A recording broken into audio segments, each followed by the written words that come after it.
Shabbat Shalom mes amis, on est ce Shabbat Shmini, aussi on va rentrer dans le mois de Nissan. Il y avait en l'an 2000, en janvier, en janvier, ils ont sorti le journal, le New York Times. Ils ont mis dans le journal 3 pages devant. La première c'était sur l'année de 1900, comment le monde était en 1900. La deuxième page c'était comment le monde il était en l'an 2000 et comment le monde il va être en 2100.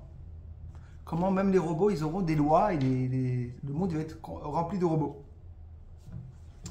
Et en bas de la page, dans les deux journaux, il y avait l'horaire de Shabbat. On sait qu'il y avait une personne qui donnait chaque semaine pour qu'il y ait les horaires de Shabbat.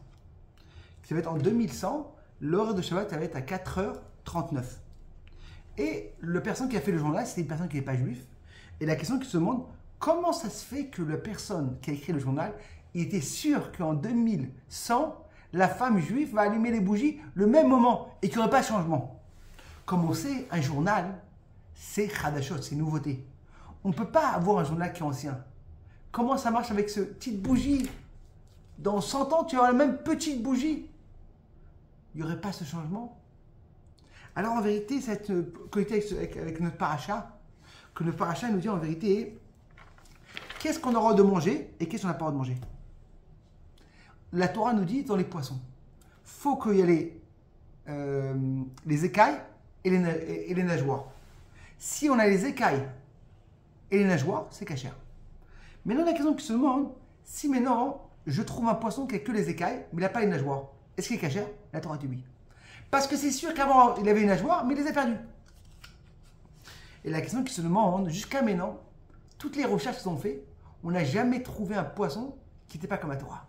Imaginez-vous comment la Torah allait émettre. 2000 ans après! Plus que 2000 ans! On voit comment la Torah allait émettre et la Torah te dit exactement comment elle est.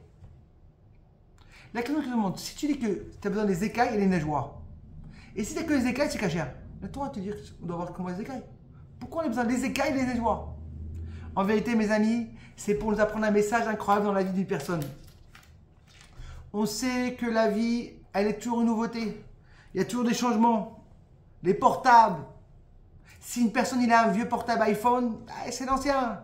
On a toujours de la nouveauté. C'est quoi en vérité? C'est les nageoires de partir en nouveauté. Mais une personne, comment tu vas réussir avec le monde matériel, avec la technologie, réussir? Le rabbi qui dit tout le temps, prends la technologie et en met dans la judaïsme. Dès que la radio est sortie, divrei Torah. Même dans la télévision, il fait passer les divrei Torah. Et là, en vérité, quand une personne il a les nageoires et les écailles, les nageoires, c'est d'avancer, la nouveauté, et les écailles, c'est quoi? Le bouclier. Quand une personne il a un bouclier de Torah mitzvot, quand une personne il a une éducation qui est très forte, il pourra passer où il veut. Rien pour s'arrêter. Rien pour s'arrêter.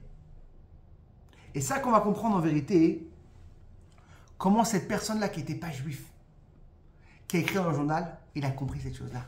Le Ham Israël, pendant des centaines et milliers d'années, il n'a pas de changement. Comme le Rav, une fois, il demandait, comment ça se fait qu'on n'a pas le droit d'allumer les bougies, d'allumer le feu, d'allumer la lumière? C'est facile. Et le Rav, il lui a regardé et dit, c'est quoi? Ce bouton-là, il est plus grave que tout. Pourquoi? Parce qu'en vérité, quand une personne, il allume ce bouton, c'est le bouton du portable. Combien de temps on perd dans le portable? Comme les gens ils perdent avec ce petit bouton-là, et le Facebook et tout.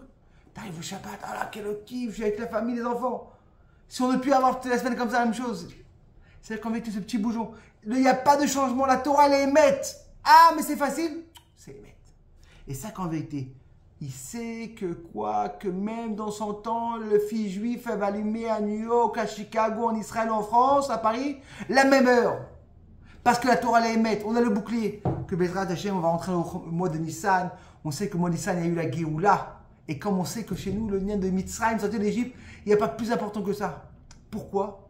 Parce que l'Égypte, en vérité, c'est quoi? C'est le changement. C'était impossible de sortir d'Égypte, c'est les limites. Et tu transformes. De transformer une chose, il n'y a pas plus fort que ça. que Bezrat Hashem, on aura toujours la force de transformer, de s'avancer, de sortir de nos limites. Et on espère que Bezrat Hashem Bekar Mamash, on aura la Géoula Bekar Mamash, mes amis, qu'on pourra arriver, faire le Korbanot, comme on dit, Benissan Nigalou, Benissan Atiligay, qu'on aura Bezrat Hashem Bekar Mamash. Shabbat Shalom et Psorot Tovat.